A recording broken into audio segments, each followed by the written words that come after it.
नहीं देते थे प्रशासन के लोग, तो समाज अपने आप स्वयं करता था सारा काम।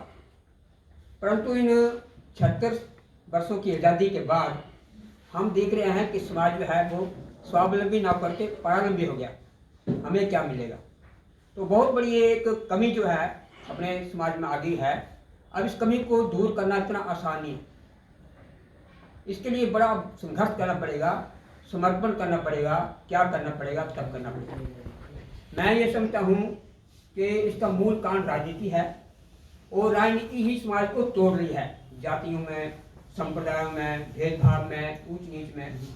तो जब तक इस राजनीति, गंदी राजनीति को अपने देश से नहीं निकाला जाता जाए, तब तक देश सुधरेगा नहीं।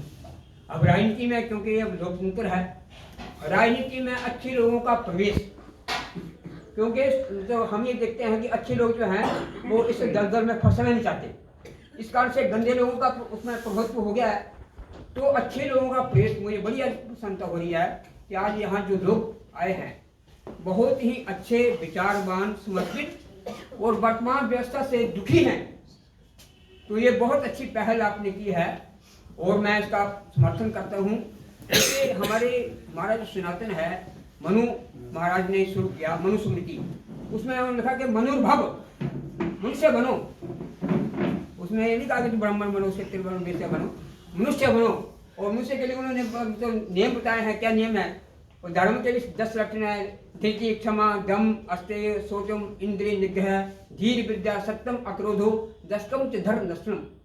चोरी नहीं करना, झूठ नहीं बोलना, धैर्य धारण करना, है ना।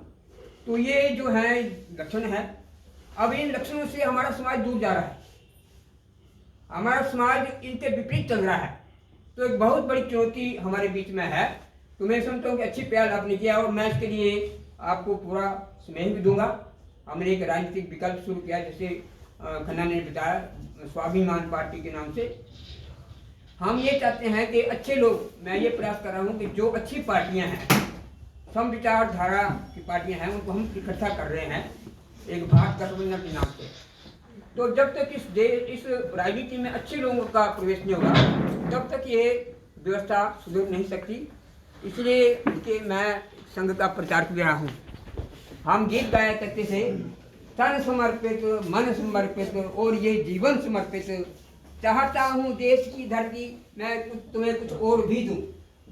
तन मन धन ये समर्पित है, परंतु देश की धरती के लिए हम चाहते हैं कि मैं कुछ और दूं, अपना बलिदान दे दूं, है ना। इस प्रकार की भावना जो लोग गाते थे, ये गीत मैं भी उसमें था। अब उन लोगों में वो भावना खत्म हो गई।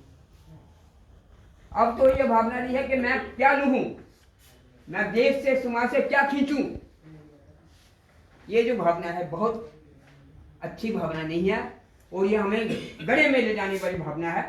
ऐसी भावना से ऊपर उठने के लिए हमें त्याग तब करना पड़ेगा। और मैं आपको विश्वास दिलाता हूँ कि मेरे लिए जो भी आप सेवा देंगे, मैं इसके लिए उपस्थित हूँ। धन्यवाद। बहुत बहुत धन्यवाद। बहुत बहुत धन्यवाद। आपने कहा कि अच्छे लोग और बुरे लोग, राजनीति में बुरे लोग आ गए। मैं कहता हूँ राजनीति का व्यापारीकरण हो चुका है, राजनीति व्यापार बन चुकी है।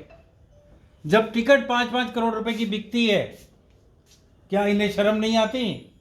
इसमें गुनाहगार है इलेक्शन कमीशन ऑफ इंडिया। हमारे प्रोफेसर भीम सिंह ने कई दफा बात बोली, उन्होंने कई दफा बात बोली कि इलेक्शन कमीशन ऑफ इंडिया कहता है, फांसी साहब, कि एक मेंबर ऑफ पार्लियामेंट चुनाव के दौरान 25 लाख रुपए खर्च करेगा। जबकि उस वक्त की बात है, मेंबर ऑफ पार्लियामेंट की सैलरी कितनी थी? अगर 5 साल में 25 लाख रुपए नहीं होती तो कहां से करेगा? उठाकर डालेगा, चोरी करेगा या टेंडरों में हेराफेरी करेगा। तो इसका सीधा सीधा जाता है इलेक्शन कमीशन ऑफ इंडिया पर। आपने नई पार्टी रजिस्टर कराई, कब कराई सर? आपने कब? मैंने वेरी रिसेंटली, बस। ओके, मैं आपको बता दूं,